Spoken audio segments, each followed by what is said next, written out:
March 15, 1944. Japanese Naval Intelligence Headquarters, Japan. Commander Atsuzo Kurihara sat at his desk, staring blankly at the third cup of cold, bitter tea in front of him. His body felt heavy with exhaustion, his eyes strained from hours of continuous work, yet his mind remained restless. For the past 18 hours, he and his team of cryptanalysts had been poring over intercepted transmissions from the Marshall Islands, desperately trying to break the code that had eluded them for so long. They were certain these signals were tactical communications from the U.S. Marine Corps, part of the ongoing Pacific campaign. Yet no matter how hard they tried, the messages refused to yield. Kurihara, a seasoned intelligence officer, had led his team through numerous successes in breaking codes in the past. Japanese forces had previously cracked diplomatic messages, British naval communications, and various army codes, but this was different. These messages were not the usual encoded signals they had been trained to decipher. There was something fundamentally different about them, something that defied their established methods. The signals were structured, bearing clear patterns, timing that preceded American attacks, durations that matched operational orders, and frequencies consistent with Marine Corps protocols. Despite these characteristics, the language itself remained impenetrable. Kurihara's eyes narrowed as he studied the transmissions once again. The pattern was there, but the meaning was not. His fingers brushed over the paper in front of him, as though searching for some clue that would unravel the mystery. His team had tried every method they knew. They had employed sophisticated mathematical algorithms, linguistic analysis, and pattern recognition techniques. They had consulted their extensive databases, cross-referencing the signals with every known language, code, and cipher they had encountered over the years. But nothing worked. The signals weren't just random noise, they were intentional, structured communications, but their meaning was lost in a wall of incomprehensibility. The more Kurihara and his team tried, the more they found themselves hitting a brick wall. They were at a loss, unable to decipher even the basic structure of the transmissions. The cryptanalysts were frustrated. Some members of the team began to question if they were simply dealing with an error in the transmission, a malfunction. But Kurihara knew better. These signals were too deliberate. They were military communications, but from a language or code they could not yet understand. The fact that these transmissions had no recognizable linguistic or cryptographic pattern baffled the team. They couldn't match them to any existing codes in their vast intelligence archives. Kurihara had commanded one of the world's most sophisticated signals intelligence operations. The IATA facility, located just 20 miles from Tokyo, employed 500 personnel, operated 118 radio receivers, and used 20 direction finders.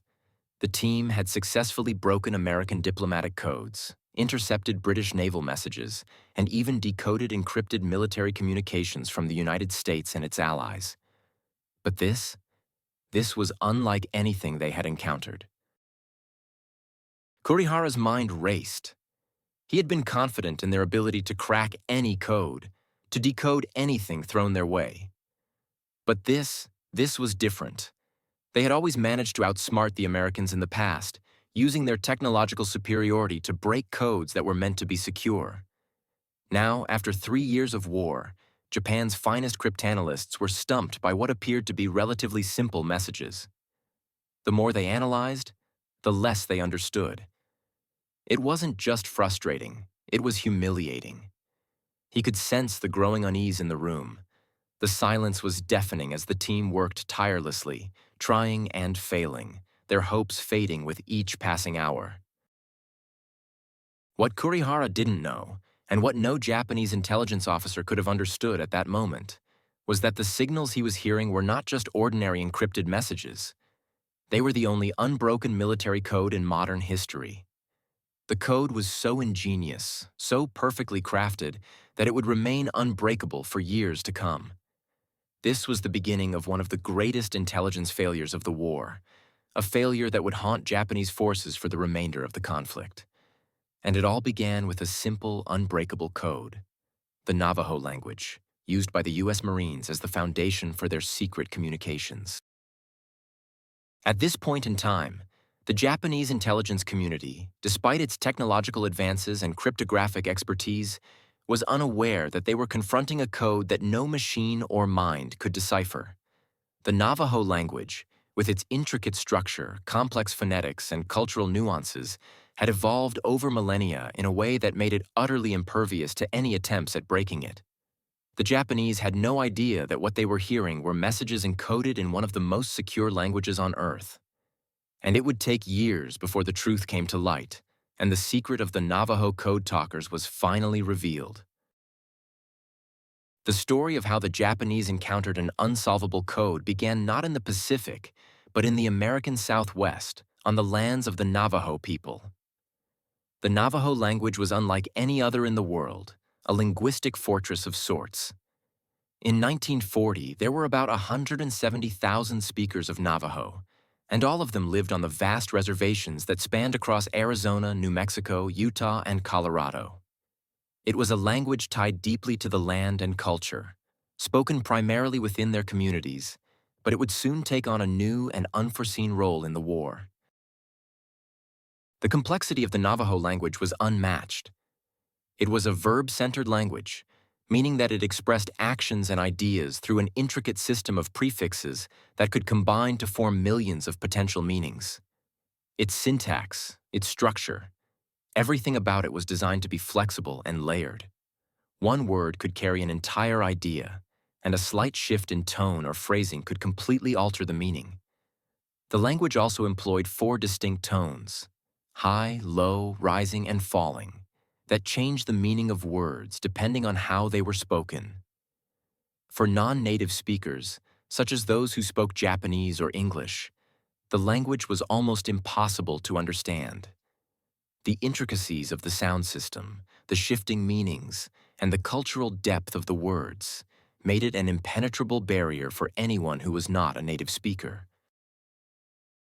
It was precisely this complexity that made the Navajo language so valuable. But it wasn't until one man realized its military potential that the true significance of the language was revealed. Philip Johnston, an American missionary and linguist, had grown up among the Navajo people. He was one of fewer than 30 non-Navajos in the world who were fluent in the language. His upbringing on the reservation had given him a unique understanding of the language and its potential for secrecy. Johnston recognized that the Navajo language could be used to create a code that was unbreakable. The fluidity of its structure, the vast array of possible word combinations, and its deep cultural roots made it an ideal candidate for a military cipher. Johnston had seen how Native American languages were used in the past to relay messages in warfare. During World War I, the Choctaw had served as code talkers, though their efforts had been improvised and limited. Inspired by the success of these earlier efforts, Johnston envisioned something much more sophisticated, an entire formal military code based on the Navajo language, one that would be both secure and practical for modern warfare. The uniqueness of the Navajo language, paired with its flexibility, meant that it could create a system that was virtually impossible to crack. In December of 1941, shortly after the attack on Pearl Harbor, Johnston read about the success of Comanche speakers used in military training exercises in Louisiana. He was struck by the potential for a more structured approach to this idea, and he immediately sought out the U.S. military to pitch his plan. In February 1942, he presented his proposal to Major General Clayton Vogel at Camp Elliott near San Diego. Johnston demonstrated how a small group of Navajo speakers could communicate tactical messages far faster and more securely than any existing cipher machine. The transmission times were astonishing. Messages that would normally take 30 minutes to encode using the M209 cipher machine were completed in just 20 seconds by the Navajo speakers. This demonstration was more than just impressive. It was revolutionary. General Vogel was quick to recognize the potential of Johnston's idea and authorized a pilot program. On May 4, 1942, 29 Navajo recruits, all from different regions of the Navajo Nation, enlisted in the U.S. Marine Corps. These men, including future code talkers like Chester Nez, Carl Gorman, Lloyd Oliver, and John Bennerly, came from diverse backgrounds. Some had attended boarding schools where speaking Navajo was forbidden and harshly punished. Others were traditional sheep herders who had never ventured beyond their ancestral lands. Yet all of them shared a profound understanding of the language, and it would soon become their greatest weapon. At Camp Elliott, the recruits underwent intense training, working in a secure and isolated building for 8 weeks. Their mission was monumental: create a military code within their native language. The challenge was not only to develop terms for military concepts that didn't exist in Navajo, but also to ensure that the code was memorable, expandable, and entirely unbreakable. The Code Talkers had to create a system that was both simple enough for quick memorization and complex enough to prevent any chance of decryption. To build this code, they used their own cultural logic and metaphors. A submarine became bestow, or iron fish swimming beneath the surface of the ocean. A battleship was called lot whale, representing the largest creature in the ocean. Fighter planes were da hummingbirds, quick and agile in flight, while bombers were jishao, the buzzards that circled the skies before descending. Even the alphabet had to be constructed in an entirely unique way. Each letter was represented by multiple Navajo words to avoid frequency analysis. For example, the letter E, the most common in the English language, had 4 different options. The letter Z was represented by words like elk, ana, iter, hair, and ea, which meant ear. The Code Talkers would randomly alternate between these terms to destroy any predictable patterns. This coding system was not based on written manuals or books that could be captured if the enemy ever gained access to the codes. The only record of the code existed in the minds of the Navajo Code Talkers themselves, and they drilled tirelessly to ensure they knew every term by heart. A mistake, they understood, could cost lives. The language to them was sacred. Words held power, and speaking correctly was vital. The Code Talkers trained not only to memorize the code, but also to understand the gravity of their mission. They were not just creating a code, they were building a weapon that would change the course of the war. By the summer of 1942, their work was ready for its first test.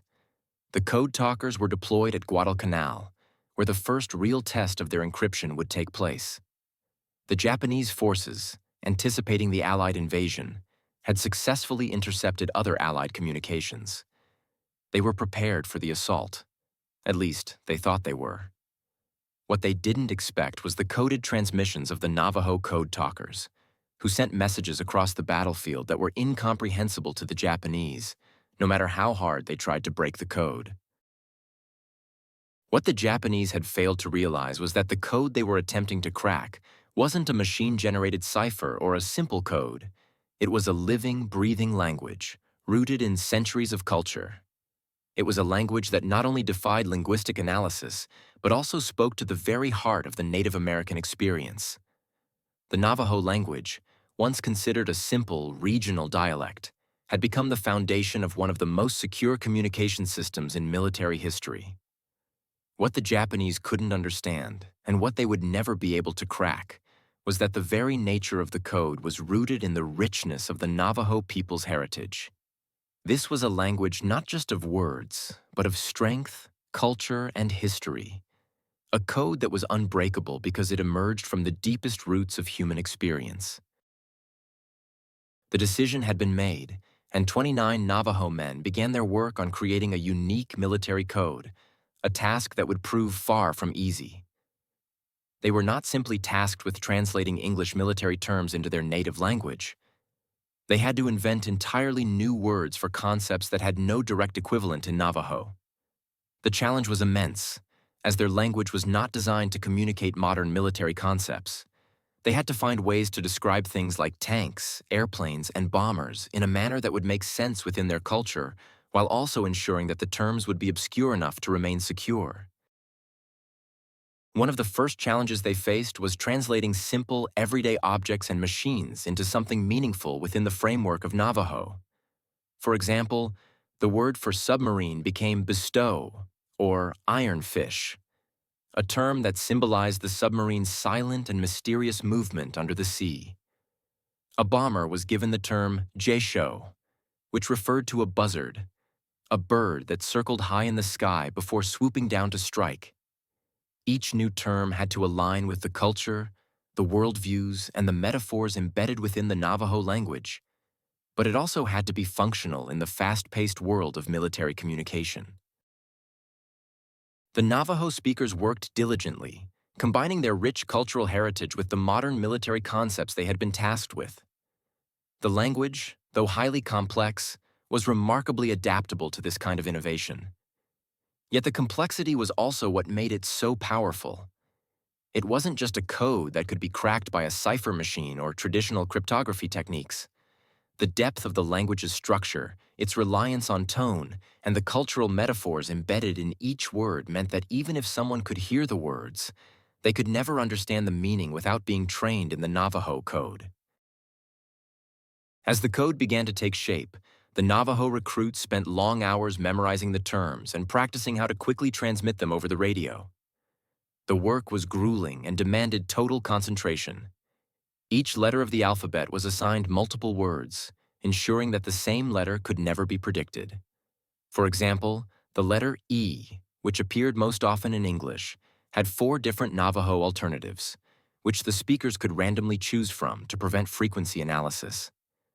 The training sessions were intense, and the Navajos understood that one mistake in the heat of battle could cost lives.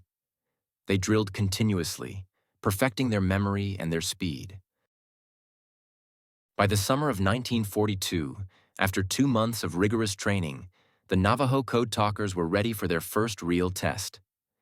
Their trial would come in the heat of battle, in one of the most fiercely contested and strategically vital campaigns of the Pacific War, the Battle of Guadalcanal. The Japanese forces had long anticipated an American invasion of the island and had already decoded many of the Allies' communications. They had prepared for this battle by intercepting and analyzing Allied messages, but they could never have prepared for the surprise that was about to unfold. When the Navajo Code Talkers arrived on Guadalcanal, they immediately set to work. As the battle raged on, they began transmitting critical messages between Marine units, from troop movements to artillery coordinates. At first, the Japanese cryptanalysts, who had become accustomed to deciphering Allied signals, didn't notice anything unusual. The messages were sent in a structured military format, just like any other radio transmission. But when they tried to decode them, they found nothing but meaningless noise. The Japanese codebreakers, confident in their abilities, initially assumed that the messages must have been scrambled or compromised in some way. They tried applying their usual methods, cross-referencing with known codes, looking for familiar patterns, but nothing worked. The Japanese intelligence team, which had previously cracked American diplomatic and military communications, was at a complete loss. Captain Kazuo Yamada, one of their best cryptanalysts, had studied English at Stanford University and was confident in his abilities to decode any language. He and his team recorded hundreds of hours of the intercepted messages, meticulously analyzing each transmission for patterns, but they found nothing that resembled any known language.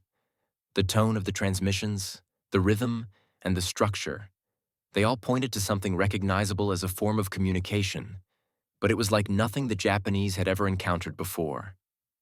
Yamada's frustration grew as he listened to the Navajo words. Strange, alien sounds that seemed completely unintelligible. No matter how hard he and his team tried, they could not decode even a single message. The Japanese cryptanalysts turned to alternative methods, consulting linguists and trying to identify any regional dialects that might have been used. They sought help from experts in various languages, even turning to Buddhist monks who specialized in ancient languages, hoping that some form of obscure linguistic structure could hold the key. But each effort was met with failure. The more they tried, the more their efforts seemed pointless. Yamada was becoming increasingly frustrated as the days passed, his confidence in their ability to break the code beginning to erode. The more the Japanese forces intercepted, the more baffling it became. At the same time, the Americans were continuing their operations, communicating seamlessly and without interruption.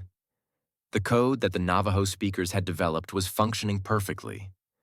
To the American Marines, it was just another day on the battlefield, but to the Japanese, it was a growing mystery, one that they could not solve.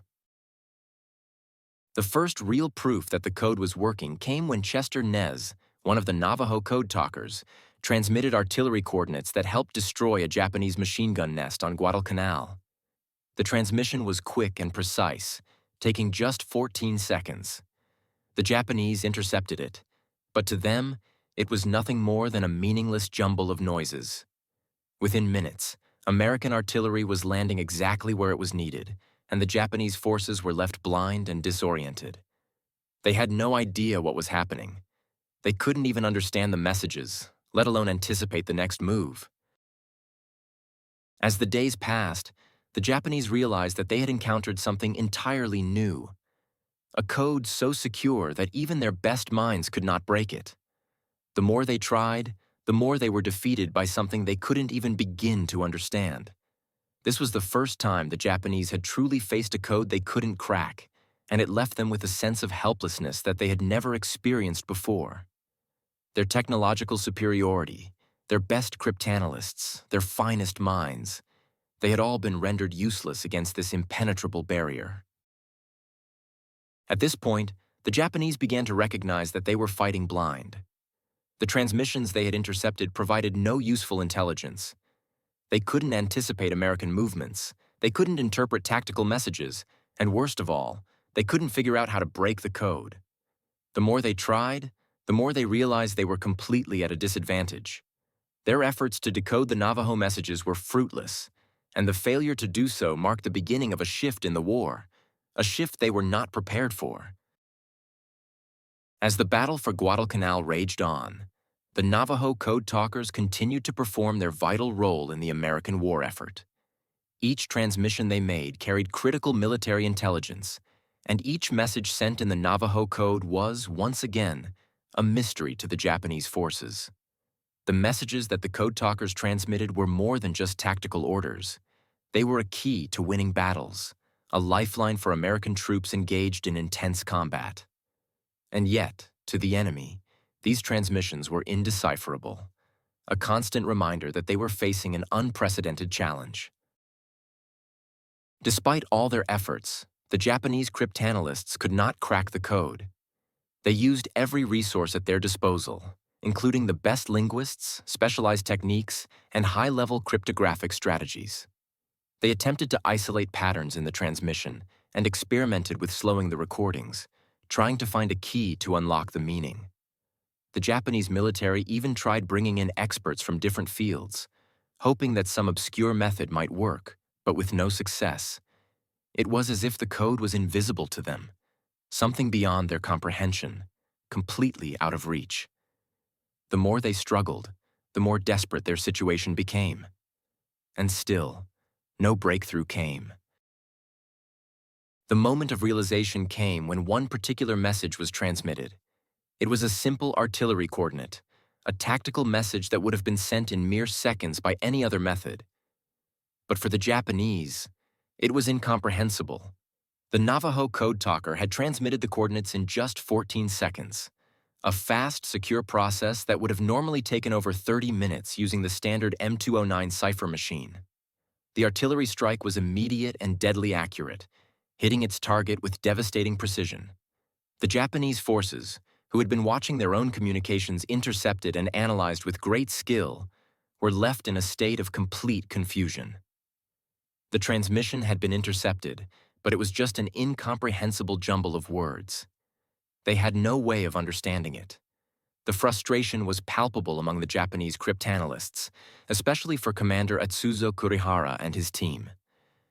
They realized, perhaps for the first time, that they had encountered something they could not defeat, something completely beyond their technological reach. Kurihara and his team had spent hours, days, weeks, and months trying to break this code, only to find that each effort was futile. It was no longer a question of if they could break it. They had long since realized that the Navajo Code was impervious to their methods. They understood that no matter how many hours they poured into deciphering these messages, No matter how much they refined their cryptographic techniques, they were facing a barrier they could not breach. The transmission had exposed the full extent of their failure. By now, the use of the Navajo Code in battle was widespread, and its value had become undeniable. The success of the code at Guadalcanal marked a turning point in the Pacific War. The Code Talkers were no longer a small, specialized group. They had become a vital component of the American war machine. With every successful mission, the impact of their work grew. It was clear that the code had given the Americans an edge that the Japanese could not counter. The transmission of military intelligence became faster, more secure, and far more effective. What had started as an experiment had now become an indispensable tool for the American forces. The Japanese had to acknowledge, albeit reluctantly, that they had been bested by something they had never anticipated: a human-created, culturally rich code based on a language that they could not understand. It wasn't just a failure of cryptography. It was a failure of their entire approach to the war. They had focused on technology, on breaking complex mathematical codes, but they had never considered the possibility of using a language as a weapon.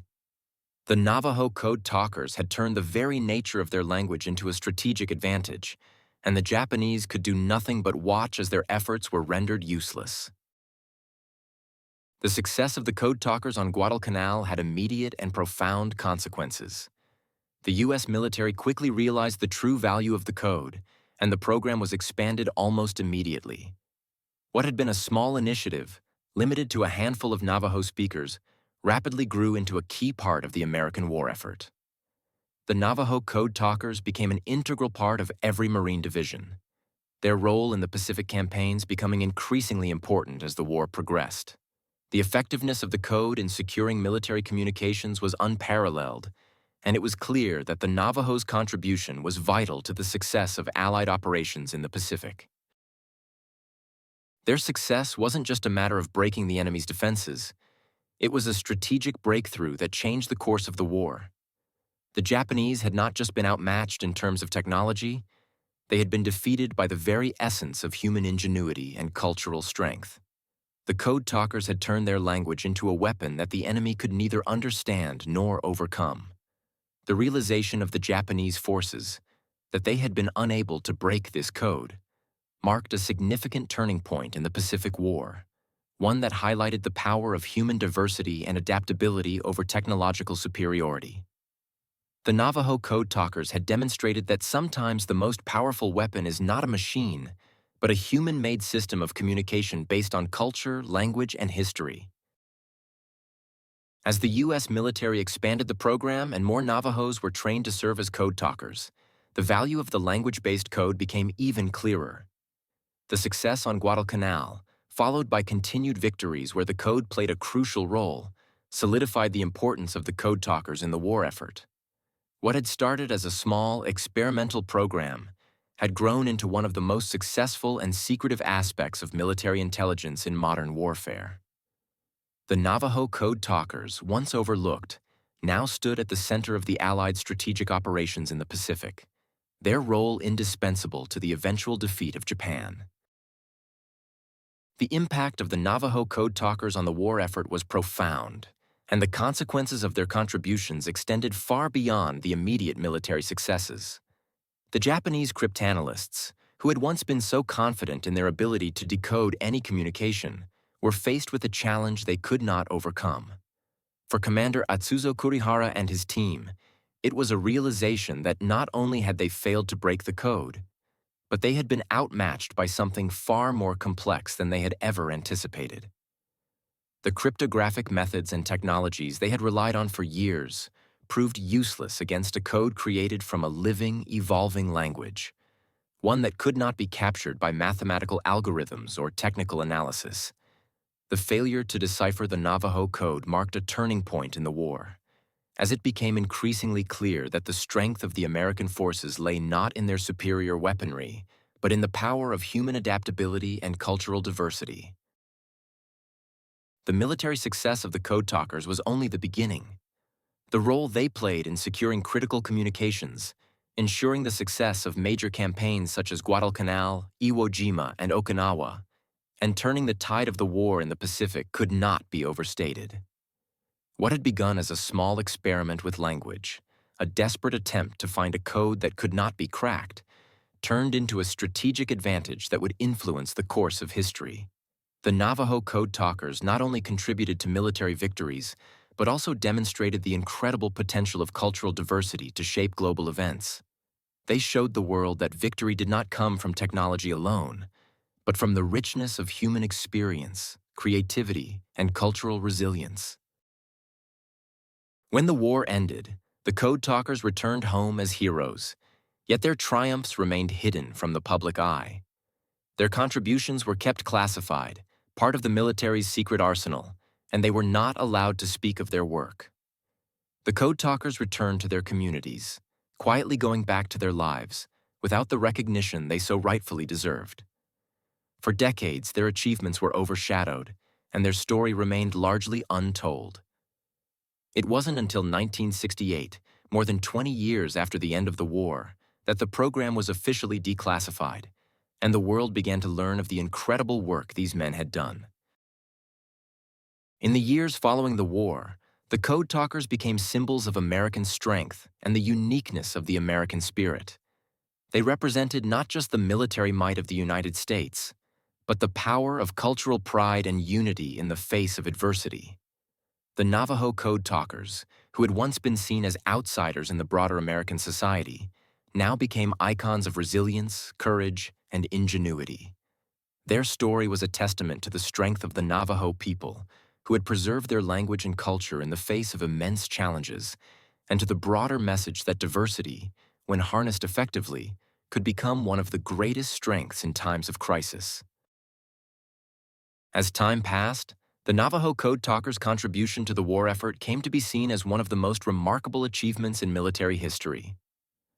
The code that had once been a closely guarded military secret was now recognized as one of the greatest cryptographic victories of all time. It was a victory not just of technology or intelligence, but of human connection and cultural depth. The example of the Code Talkers became a symbol of how cultural and linguistic diversity could be leveraged as a powerful weapon in the most critical of situations. In the decades after the war, the recognition of the Code Talkers grew, culminating in a formal acknowledgement of their contributions by the U.S. government. In 2001, more than 50 years after their heroic efforts, the surviving members of the original 29 Navajo Code Talkers were awarded the Congressional Gold Medal, a rare honor for their exceptional service to their country. This recognition was not just a tribute to their work during the war, but also to the broader message that the power of cultural heritage and diversity could not be underestimated. The legacy of the Navajo Code Talkers continues to resonate today. Their story has become a source of inspiration, not only for Native Americans, but for people around the world. It is a reminder that even in the most difficult of circumstances, cultural diversity can be a source of strength. It teaches us that the richness of human languages, traditions, and experiences is not a weakness to be hidden or suppressed, but a vital resource to be celebrated and cherished. The Navajo Code Talkers' victory was not just a military one. It was a victory for cultural preservation, for the recognition of indigenous peoples, and for the idea that human ingenuity, when rooted in culture and history, can overcome even the most advanced technological challenges. Their story continues to inspire generations, reminding us of the power of language, the importance of cultural pride, and the strength that comes from embracing diversity. The Navajo language, once suppressed, now stands as a symbol of triumph, a testament to the enduring power of human cultures in the face of global conflict. In the years since, the contributions of the Navajo Code Talkers have been widely celebrated. The once secret language, which had been the foundation of some of the most successful military operations in history, is now taught with pride to new generations of Native Americans. The story of their bravery has become an integral part of American history, and their legacy continues to inspire those who understand the value of cultural diversity and the strength that comes from unity in the face of adversity. The Code Talkers proved, beyond a doubt, that sometimes the most powerful forces in the world are not found in machines or weapons, but in the people and cultures that carry their histories and languages with them.